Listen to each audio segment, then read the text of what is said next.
You didn't know that? The what? Hang on. You get what is known as a fisheye view. Uh-huh. So what happens is, it doesn't matter if it's Angelina Jolie or me. The head gets narrower and the nose gets wider. The closer you get? Yeah, so the only way to correct for the distortion is to be 7 feet back. Oh. That's when the person's distortion goes away. And I know that because I have to work from photos sometimes. And when people send me photos, I say, wait a minute, when I go work from this, you don't look like this. Mm-hmm. Your nose is going to be like this. So you got to take another shot 7 feet back and then focus in. All right, what were you saying? Sorry, I didn't know you were rolling. Good. Hello. Are you rolling? I am wrong. Oh, So Jesus. this is 136. And It was informative. It was like a really great. and it's it was like a. those are popular right now are dog calendars where they get like 2 inches from the dog, so the dog is all nose and it looks cute. It doesn't look cute on people. Well, what I keep trying to tell these young women is you need selfie sticks because your arm is about 3 feet, a little less than 3 feet. And if the selfie stick is 3 more feet, then you're not going to get a distorted image. So this is probably the most important thing we've said on this show. In the 3 years we've been doing it, I didn't know that he was recording me, as you heard. But yes, for all of you people out there, you don't care if Trump's impeached, but you do care how your selfies look. You got to get a 4-foot selfie stick, okay, guys? Otherwise, you're going to get fisheye distortion. Or a tripod. Or Yeah, but you can't carry those to places. No, but if you're doing like your standard bathroom shot where you're showing your butt. And flush the toilet if you're doing a bathroom shot. Just from a boomer to, generation, whatever the hell you are. All right, so what are we going to talk about? I don't know. today? I just was. I feel like shit. It's yesterday, I guess, was the shortest day of the year, the winter solstice, The director wants you to talk about the rain. and it's raining, which is another thing that, like crazy. You can hear it. I think, which we almost never get in LA. So it's. Is this trash? Yeah. All right, so this time of year bums me out. Though I don't know whether it's the length of the days or because this is the time of year where if I was going to fuck up in school by by Christmas vacation, if you've been jacking off if you haven't done shit all semester, this is when it all kind of comes crashing down on you. It's not why you're depressed, Rick. Why? Well, I don't know if this should be in public, but it's been a particularly hard year for you. And so as a result, a normal person under these circumstances would be depressed. Because depressed. Because I've had 2 surgeries and shit. Yeah, that doesn't make me super happy. You've also had 2 deaths. Yeah, it's been a hard year for the fucking Rosner boys, of which I am the last one. And I should say that a surgery for you is particularly disturbing because you put so much effort into maintaining your boyish appearance that being sort of betrayed by fate and being sick is kind of makes you wonder, well, what was all the illness, what was all that body maintenance for? Yeah, no, I agree about all that. And another reason you're depressed is because Here it comes. part of being an atheist I thought we were going to bring in our glorious president. is that you don't believe in an afterlife. And I have to tell you, the older I get, every time I think about how old I'm getting, I think about how I do believe that there's an afterlife. And this particular period between the deaths and the operation, you're thinking more and more about the final curtain. That's true. But I'm also thinking about how immortality is this impossible thing. Because, like, you believe in a godly afterlife, and I believe in the possibility of a technological afterlife, where we learn how to record the contents of brains and technologically resurrect you. But that doesn't resurrect you. That just resurrects your thoughts. You are your thoughts, and I believe. No, but you're not. Otherwise, if you wrote an extreme look, there's a guy that wears a camera on his head, on his chest. He records every single day of his life, including his opinions. That guy, when he dies, will be as dead as a doornail. He'll still be dead. It depends on what you call thoughts. It's thoughts, memories, attitudes, all the settings in your brain. If you think that everything that you think and feel is happening in your brain, then if you can duplicate the structures of your brain with fidelity, not even that great a fidelity, because we lose a lot of shit day to day and month to month, but with fidelity that's similar to biological fidelity, then you could make a good argument that that is as good as continuing to live. I don't think so, because you're also a biological unit. I mean, these electrical impulses that we call thoughts are taking place in your biology. Yeah.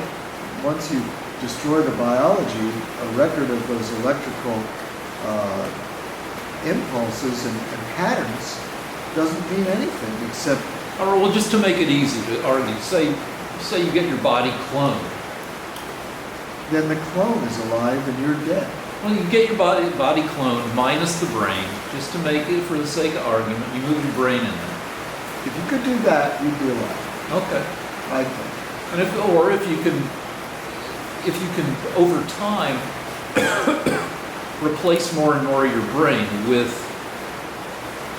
some biocircuitry that helps with your thinking. As you get older and older, and your brain gets shittier and shittier, you add all these booster systems that may or may not be part of your body, or they may be just in your house communicating wirelessly, that learn to think like you, so that as your brain gets crappier, it takes over more and more of your thinking. If it's well enough integrated into your brain, then it can replace your brain. I don't know, because I just keep thinking that the last biological portion of your head that gets replaced would be the end of you. But well, I mean, it's the end of us. Like, there's a saying, and it's probably like everything else like this. It's not true that every cell in your body is replaced every 7 years. It can't possibly be true, but in a general sense, it's true that all the junk, a lot of the stuff in your body, the cells die and are replaced, and so. Well, Rich, this is cold comfort. I Yeah. mean, you're not. But even if this could be done, it won't be for 500 years. No, it'll be within a century. It won't be in your lifetime. Any of this. Enough of it might be to. I mean, I can hope. You're right that it's not likely, but let's say it is possible, or let's say let's say it's the 23rd century. In the year 2300. And all this stuff is possible. It's possible to live indefinitely. The trouble with indefinite life, I mean, there are problems with living forever. In that,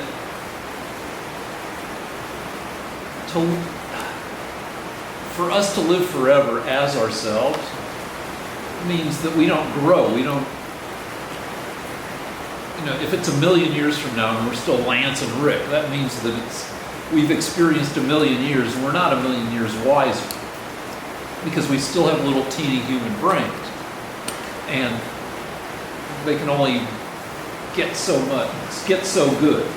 Or if it's a million years later and our brains have grown enormously, proportionate to the amount of living and learning we've done, then what we are now doesn't fucking matter in a million years, because it's trivial compared to what we will have become. Okay.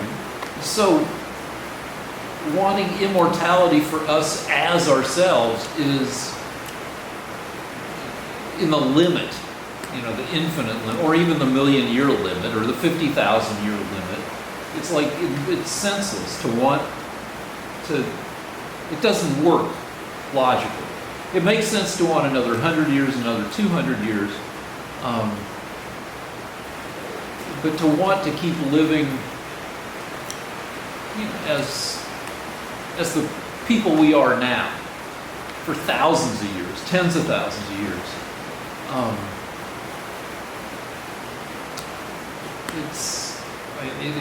it doesn't hold up.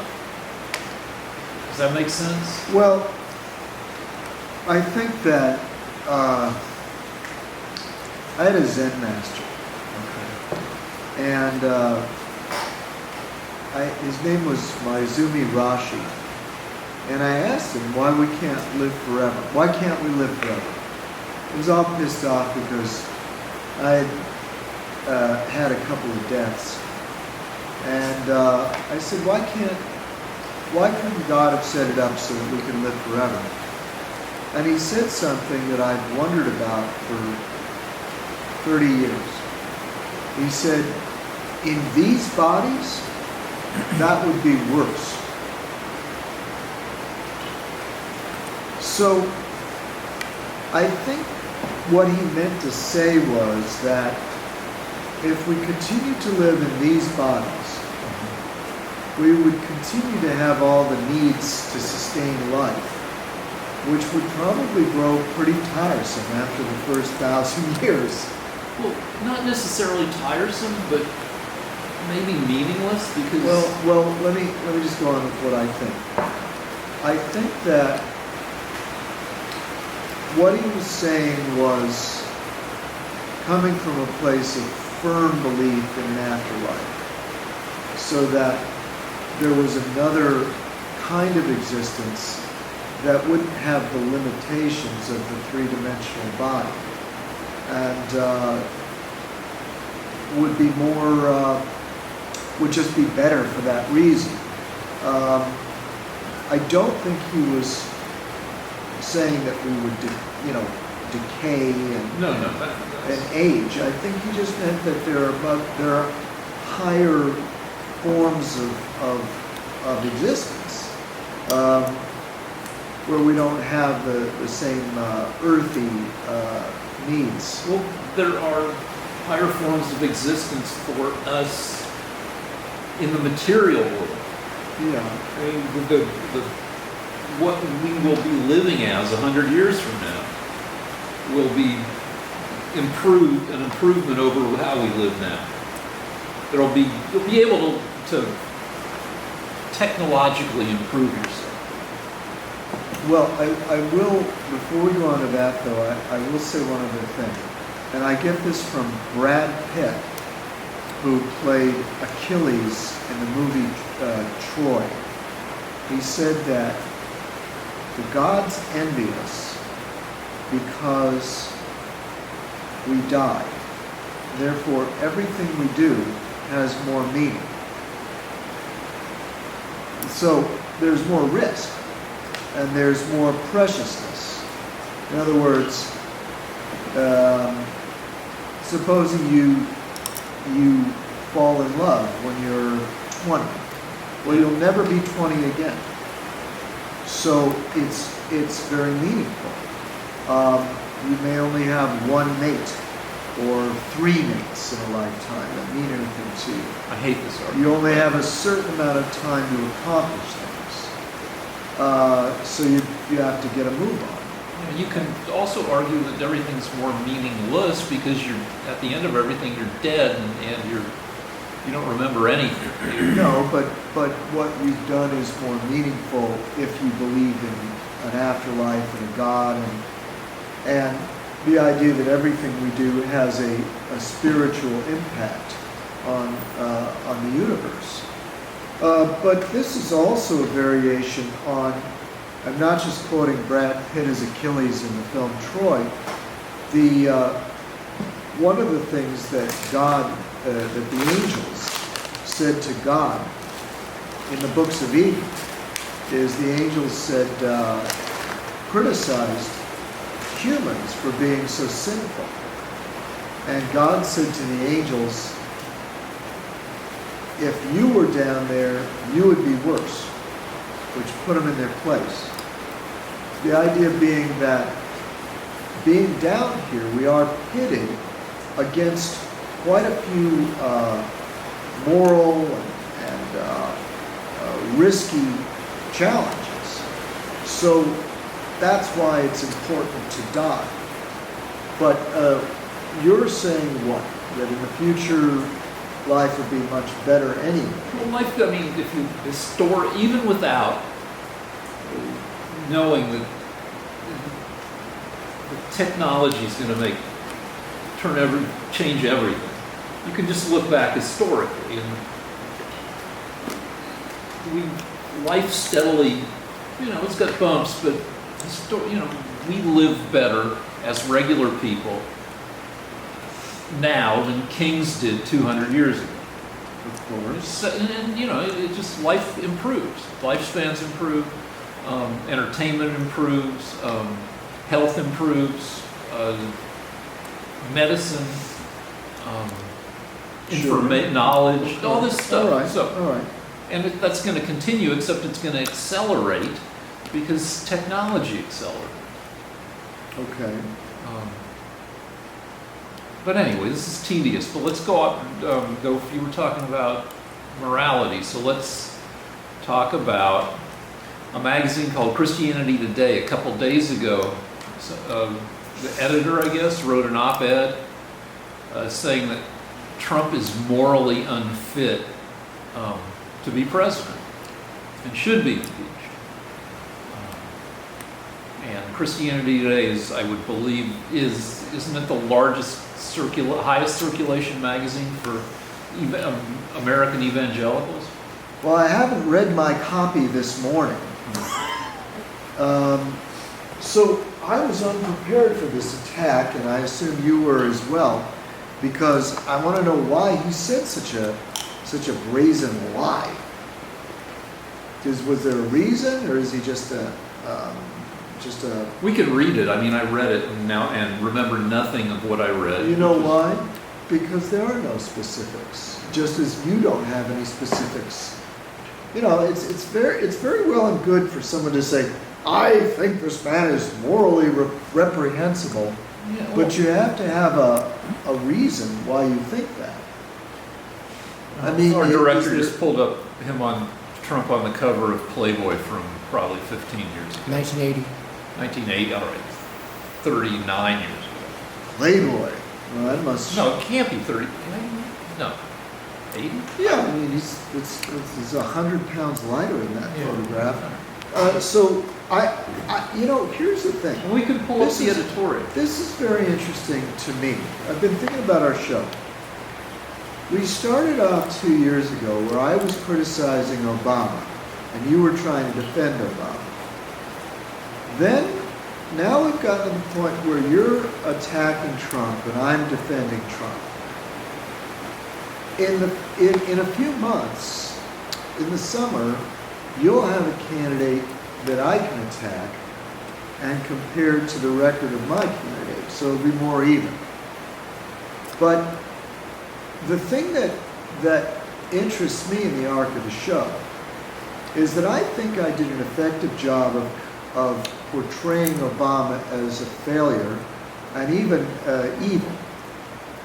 And I don't know if you rebutted me, but at the very least, you have never been able to convince me that Trump is an evil person or should be impeached or anything. All you've I haven't been able to change your mind about anything. No, but what I'm saying is you've never had any good arguments. I can't.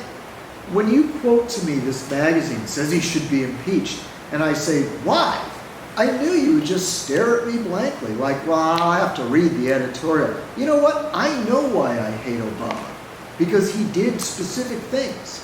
It's not based on how he makes my mood change or my feelings. So I don't understand, as a rational human being, why you've never actually presented me with arguments that, Trump is a terrible person because, like Hitler killed a lot of people, invaded Poland. You didn't like the Anschluss.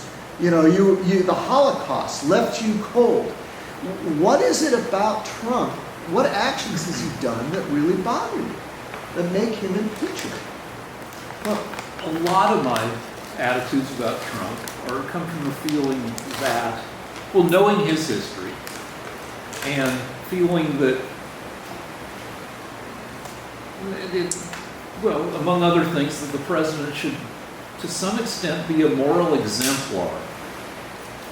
That he should... Like Bill Clinton or... we'll talk about Roosevelt or Kennedy or any of the other mobbed up, sexually crazed people we've had in office. I mean, what moral exemplar? Who would you like to point to? All right. So you said FDR, right? FDR had an affair too. Yeah. We believe with his secretary. Yeah. I mean, like half of if you go through the presidents in the last 100 years. He also turned back Jews so that they would be sent back to the gas chambers. He turned back a boatload of Jews. Boatload, but also... And also other Jews in other instances. It turns out that FDR, just because this is an informative show, it was recently revealed that FDR had opportunities to bomb the concentration camps and try to sort of put pressure to disrupt the Holocaust, but he didn't do it. So, when you say a moral exemplar, like who? Elvis Presley would be a moral exemplar. Who would a liberal like you, who has virtually no morals whatsoever? Because liberals don't have straight morals. Well, what do you mean by that? What do you mean by that? Because I've been married for... It's basically anything goes, right? So what? Who is a moral person to you? John Lennon or Frank Sinatra? Look at... I've been married Princess Diana. I've been married for nearly 29 years. Well, I'm not saying you're an immoral person. I'm saying, who do you look up to as a moral guy? Bernie Sanders, AOC?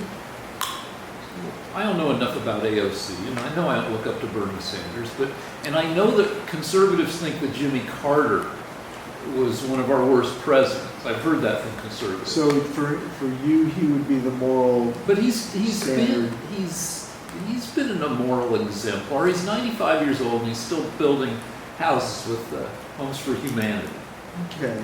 And I believe, and he still teaches Sunday school, and I believe that regardless of what you think about his failures as a president, yes, I believe he's tried to be a good Christian throughout his life.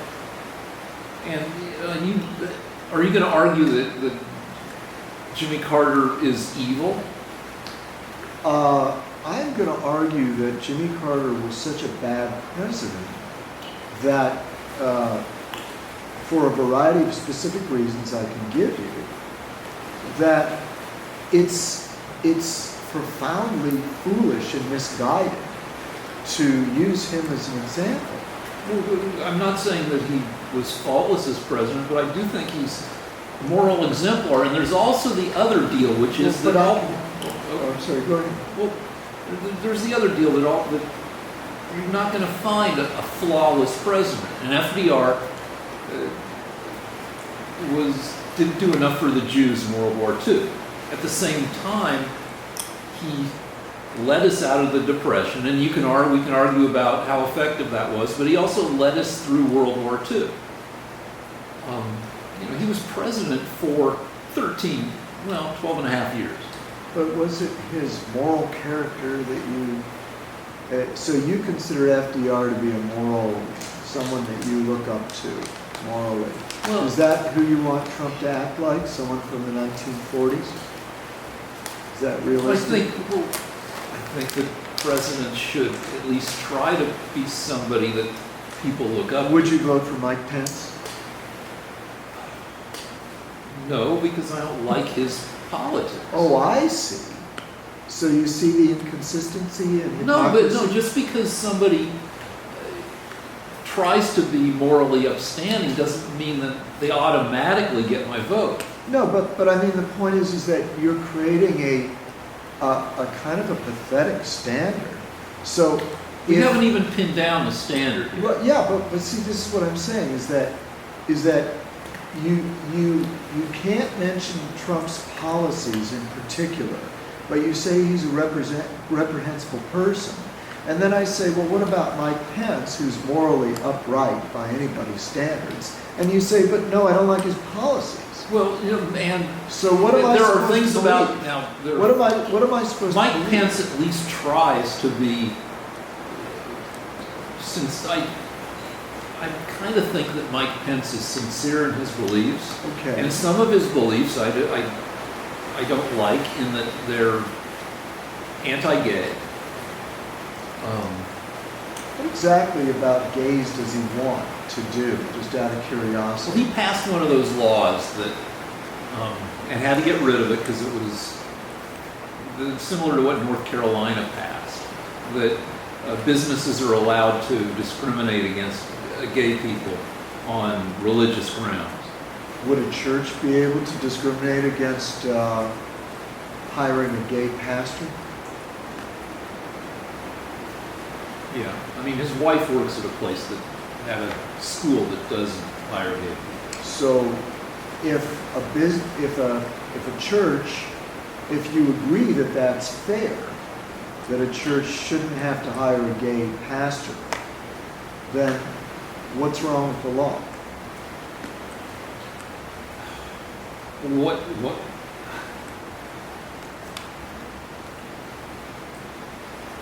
When it goes to bakeries and other businesses. Okay, should a baker have to bake a cake for a gay wedding if they don't believe in homosexual marriage?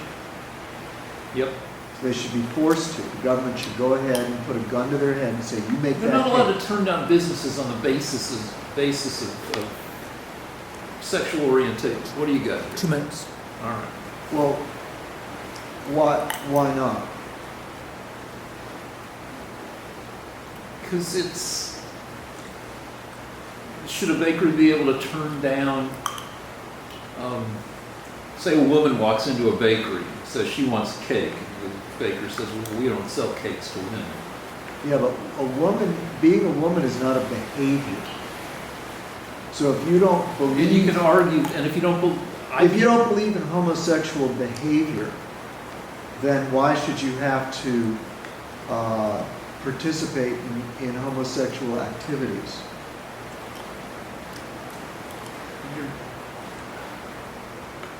gay people shouldn't be denied on the basis of their sexual orientation. Did the law actually say that, though? See, my point is this. We can look up what the law said, but they got rid of the law because it was bad for business in Indiana, where Pence was governor. 20 seconds. All right, All right, if it's 20 seconds, let's just wrap this up. All right, now what? And roll. So we're talking about 105.2. Pence being governor of Indiana. 105? Also, he 135, Wait, you want to say the number or 135. 136. 136.2? Point two. Point two. Yeah, it doesn't matter. I mean, the way we do it now, we don't even need the point two shit. All right. He scuttled a needle exchange program that led to an epidemic of AIDS or an out. Pence scuttled a needle exchange program. In Indiana, he kind of presided over an AIDS epidemic, a resurgence of AIDS in Indiana. Okay. Because of his policies. Okay. Well, that's interesting. I don't know if that would make him unfit for office, but it depends on how No, but much. it means that I don't have to. It depends on how much he had to do with that. So he was the governor or the senator? He was governor of Indiana. As governor, it was his responsibility.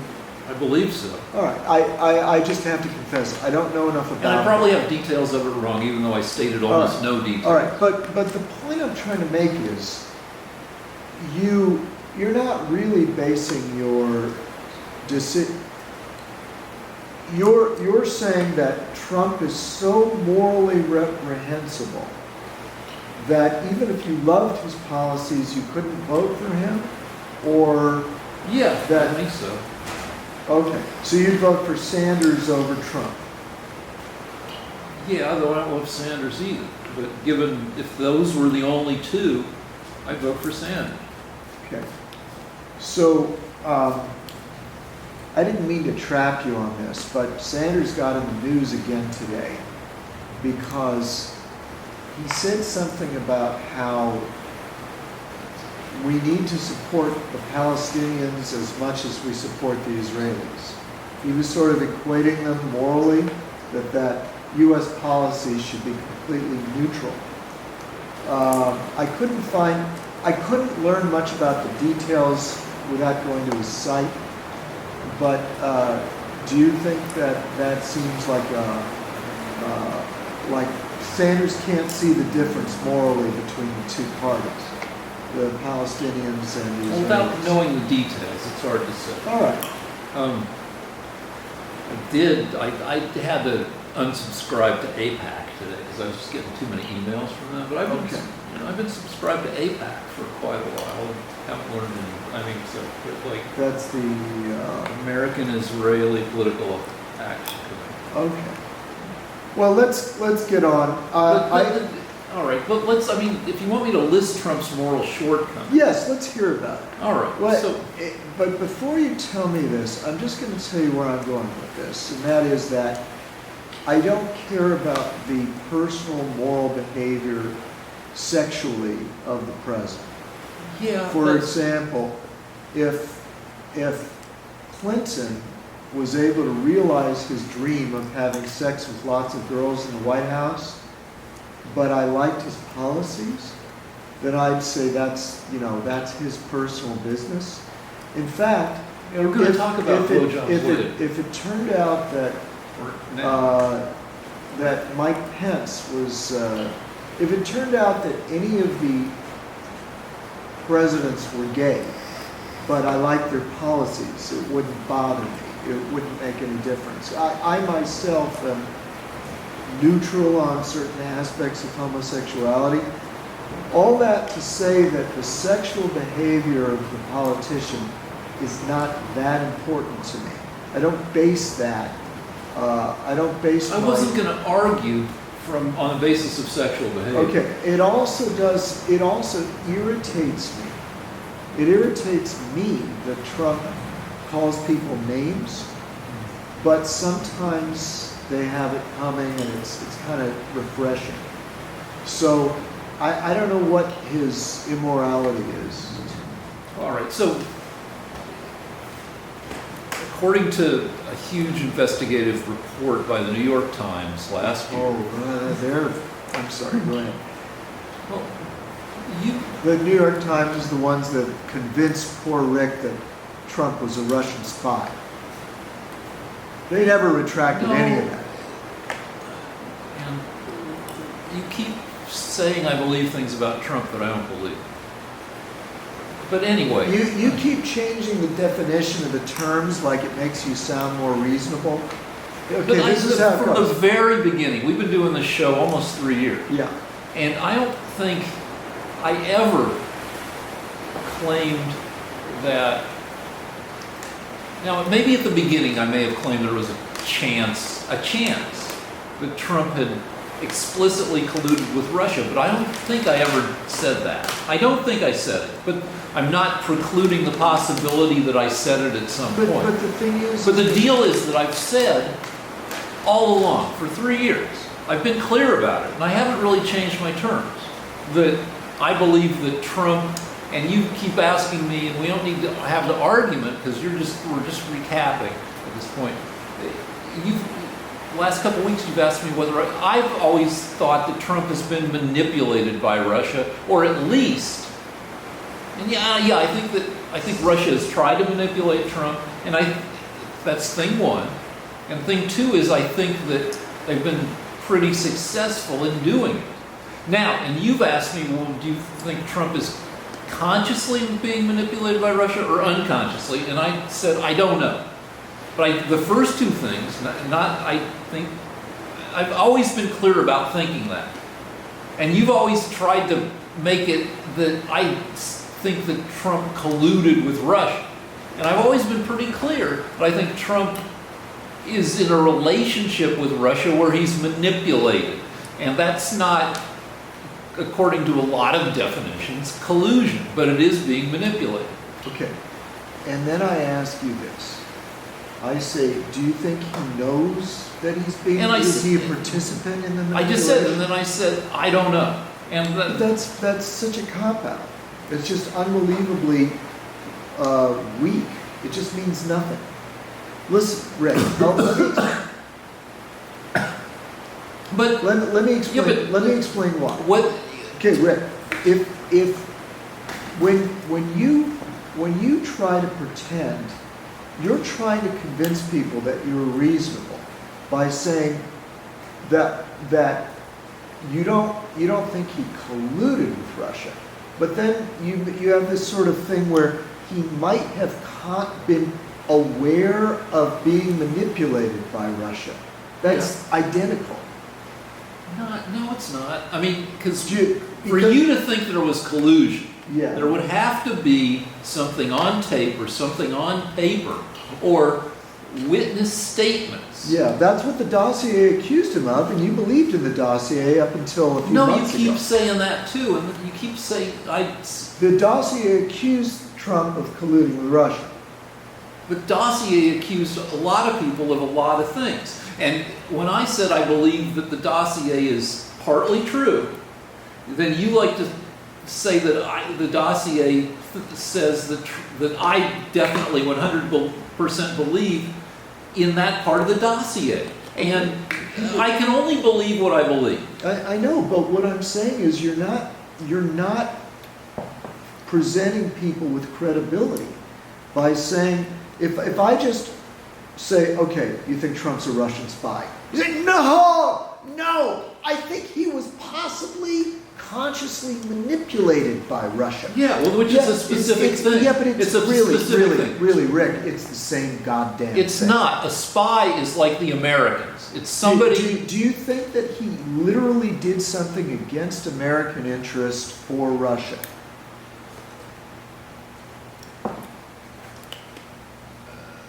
Possibly, yeah, and probably, yeah. Thank you. But that doesn't make you think he colluded with Russia. No, because That's collusion with Russia. If you do something against your own country for Russia, for your own personal gain, then you're colluding with Russia. You're a Russian all right, asset. if that's the definition you want to use. Yes, that is. Then sure, okay, then yeah, I think so. Nobody thinks that he was blowing up bridges and taking photographs of military installations and sending them to Russia. No one thinks that he was seducing American women to get secrets about things and then shooting with a silencer American agents in the CIA. Nobody thinks that Trump was driving around in a sports car. If that's your definition of collusion, then yeah, I believe it. Any time an American leader does something against the interests of the United States in order to help Russia, then that person is colluding with Russia.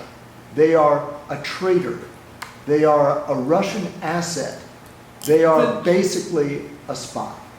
No, because you're taking it too far. But if you want to make that your definition, though, I still want to split a hair, where I'm not sure that Trump in his head, when he does stuff that helps Russia, I don't think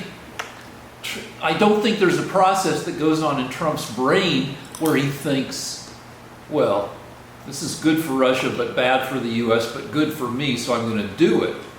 I don't think being manipulated necessarily works that way. Well, I think how is it working, Rick? In the fantasy world you've created inside his mind. I think, he thinks we'll do this and this other stuff is bullshit and we'll do this and it'll be fine. So, like the sanctions. So wait, you're saying that you think he doesn't realize or doesn't know that he's helping Russia when he does something to help Russia and hurt America? Or do you think he knows this will hurt America, but it'll help me, so I'm going to do it? I think more the former. That he doesn't think it'll hurt America, and it's helpful to him, and it's fine. It's just fine. Can I make a quick comment? Just Yeah. It's context thing for both of you guys. So Trump ran for president, like had no political experience whatsoever. He took on like these Harvard Republican, Ted Cruz, all these guys who were like number one in their class in terms of Ivy League schools. He beat them all. Right? You have people like Kamala Harris, brilliant There were 17 minds, Republican... and she's already dropped out. She had like 0% of the population. So my question to you guys, both of you, do you really think that Trump is a dummy? I mean, having done all of that, and then having like, he's a billionaire, and I'm just putting it out there. What do you really think that if he was really a dummy, that he would be able to achieve all those things? Okay, Rick, go. So I have I'm well acquainted with an elderly person who has been tested and found to have mild cognitive decline. And this person, in my opinion, and I'm a snotty motherfucker who doesn't think anybody's smart, even myself. But even though I think I'm very smart, I still think I'm pretty stupid, and I think everybody else is even stupider. But I've never thought this person was super smart, and every time something happens with this person, you can't decide whether it's the dumbness they've always had or this new thing of being old and having cognitive decline. With Trump, it's a mystery whether, because he has moments of funniness, of kind of cleverness, of, he made it through Wharton undergrad. He's been, you can argue about how successful he's been in business, but he's been, he's a media figure. He's been in business. Until recently, his name was something he could license. But it's hard to tell he was given a test for cognitive decline, and he passed it with flying colors. But then when you look at the test, it's designed to see whether people have serious, like Alzheimer's stuff, like one of the questions I think is draw a clock. And somebody with Alzheimer's can't draw a clock. They draw like all the numbers, they miss numbers, or all the numbers are on one side of the clock, you just can't tell. Lunch. All right. This is a stupid question because, and I every president we've had, there's this question that always goes out, and the question is, how intelligent is this man? And I have never really cared that much. In other words, if somebody said to me, who's more intelligent, Bill Clinton or Donald Trump? I don't know that I could possibly answer that question. And I also think that by the time a person gets to be in their 70s, your intelligence is deeply intermingled with your wisdom. So, whether or not Trump can answer a series of mathematical questions as quickly as Obama could and get as many right is not as important to me as whether Trump can evaluate a situation in the Middle East and decide what's important. I think intelligence, and I actually took a law test. I think it's called the LSAT. The LSAT, yeah. And I was really impressed with that test because it didn't ask you, to do math or remember things. It just said, read this paragraph and tell us what you think is important. So I would like to get away from this, which president had the higher IQ, Truman or Eisenhower? Can I agree with you here? I don't think there's anything. Yeah. Because, all right, so I think, like you, that it matters. I think what matters is more than the president's intelligence is the people that does the president surround himself with a good team? No, I don't even think that matters. By the way, do you want the heater? It's good the way it is. It's not on. It's on. See the light? It's just on It's low. still not on. All right, fine. So I don't even think it matters who he surrounds himself with. I mean, what Trump has proven is they can come and go. What I like, I'm just going to get right to the point. Since Trump's taken office, he's done more bold, intelligent policy decisions than anybody in my lifetime. I'm astounded because every morning I wake up and there's a new Christmas gift. He's done something new that I approve of. And I think, thank God someone's finally doing that. He is a gift that keeps giving to me. I'm happy to be alive. Because he's such a good, effective president. I don't give a shit who he's surrounded by or how intelligent he is. All right. Well, Obama pissed him off to the point that he decided to run for president. And as our director points out every time we drive down here, Obama should have taken the mandate he more or less had at various points in his presidency and gotten legislation passed instead of doing all these executive orders that you can just, that the next president can reverse.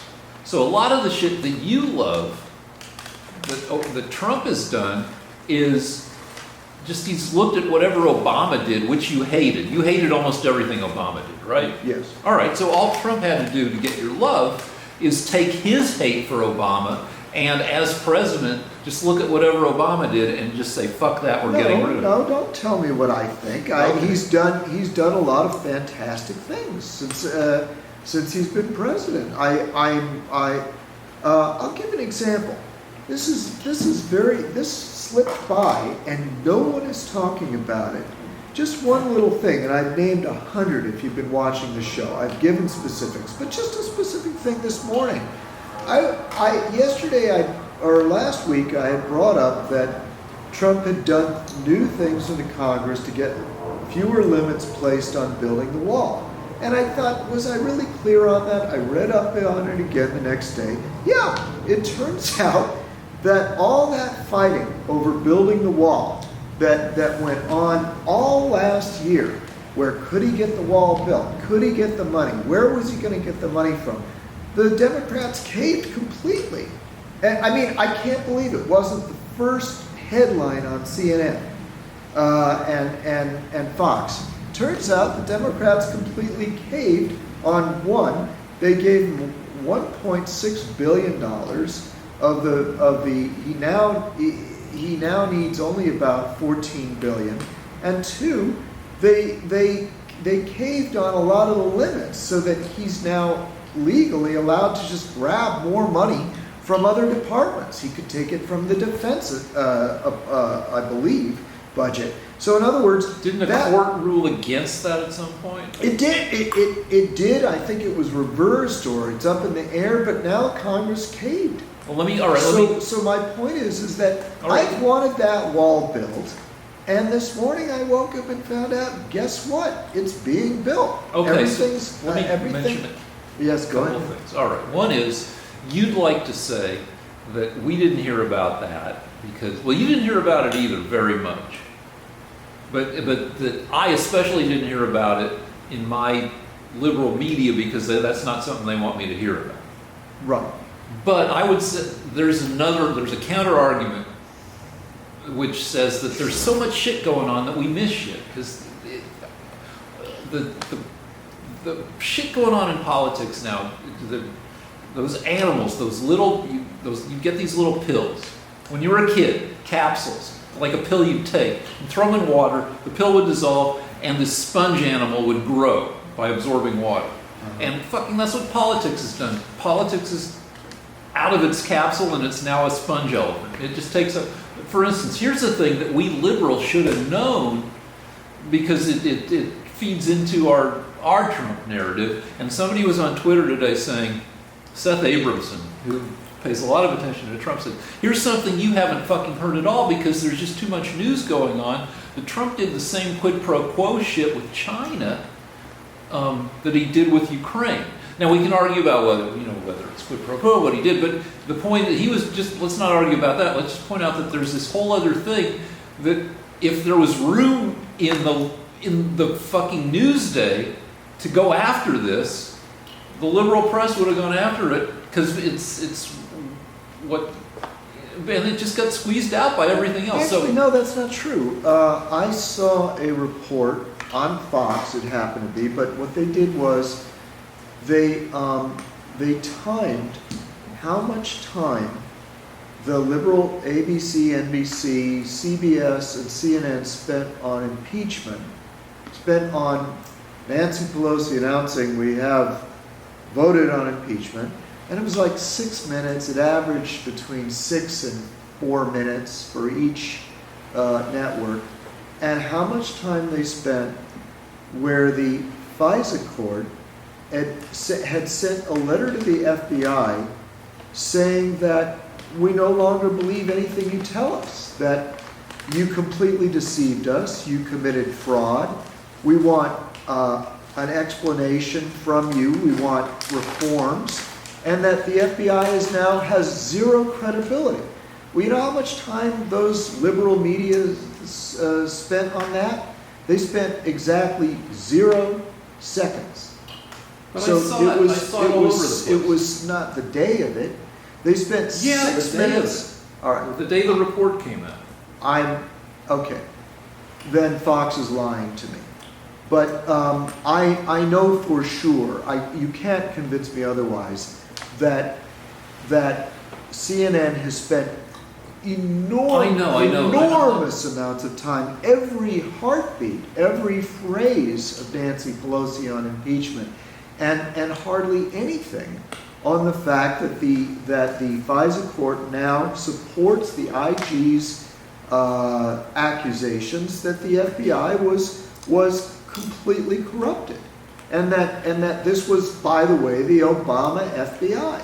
So no time at all. In fact, it was, I had to tell you, because you didn't know this, that a court had found that the IRS was completely corrupted in their attack on Republican action committees, and that's probably why Obama won in 2012, because the IRS had shut down Republican Party activities in Ohio and Florida by by Stonewall. Stating that as if it's total fact. Well, it is because it was found by the court, and you have no argument whatsoever. You're just, that's cherry picked. You have zero argument. You don't know anything about it. You wouldn't even have known. You made me read shit about it. Yeah, and it turns out that the court said that awarded the Tea Party organizations with a judgment against the IRS that they had been completely shut down in the critical states of Florida and Ohio, and this was by order of the Obama White House. So I mean, my problem is you don't know anything about that. I know some, but also I. But you only know what I told you. Yeah, and made you read. It's not entirely fair, but anyway. You don't know anything about Fast and Furious, do you? I do know. Tell me about it. It was a program under the Obama administration, under what, Holder? A.G. Holder, right? Mm-hmm. And it was designed to, like, trace guns to see who's running guns. It was designed to go after gun runners, was the deal, gun smugglers. And it was a failure in that a lot of fucking guns got across the border, and they didn't catch the people they wanted to catch. Rick, in Fast and Furious, the Obama administration decided that they were going to arm the Mexican cartels. We don't know why. See, that sounds like some conservative theorists. Well, Rick, think about it logically. If we were running guns to Mexican... No, but you're trying to support the argument. You're parroting some argument of some conservative so-called journalist. No. I'm actually just saying to you, Rick, you just said it yourself. Let me just state the facts again. The Obama administration was giving dangerous, effective, advanced weaponry to the Mexican cartels. Does that sound like a good idea to you? The way it worked out, no. Well, under any circumstances, would it be a wise decision? I don't know. Probably not. I mean, but don't you think it would be a good idea to investigate that and talk about it on CNN so that you know more than 3 sentences? It's kind of peculiar. No, people get all sorts of ideas that turn out to, in retrospect, like, okay, so there was in World War II 2 famous ideas that didn't pan out, that look ridiculous in retrospect. One was to drop porn on Hitler, because people thought Hitler was on the verge of being driven insane by sexual issues. So they thought if they dropped hardcore pornography on him, it might drive him over the edge. In retrospect, that seems like a crazy, dumb idea. Supply him with it somehow? I don't know. You don't mean drop it from the air? I don't know the details, but I feel like it was the way it was described in some write-up that was probably a jaunty write-up that kind of, played. And then there was the bat bombs. You know about the bat bombs, right? No. All right. The deal is that architecture in Japan has a lot of paper and wood. Oh, okay. So they thought, if we strap bombs to bats and release them, they will go roost in the attics of Japanese buildings, and then they'll blow up and burn down the buildings. Yeah, I understand. All right, so that turned out, then they tried it, and the bats just came right back to where they'd come from, and they burnt down like the headquarters of the science. I understand.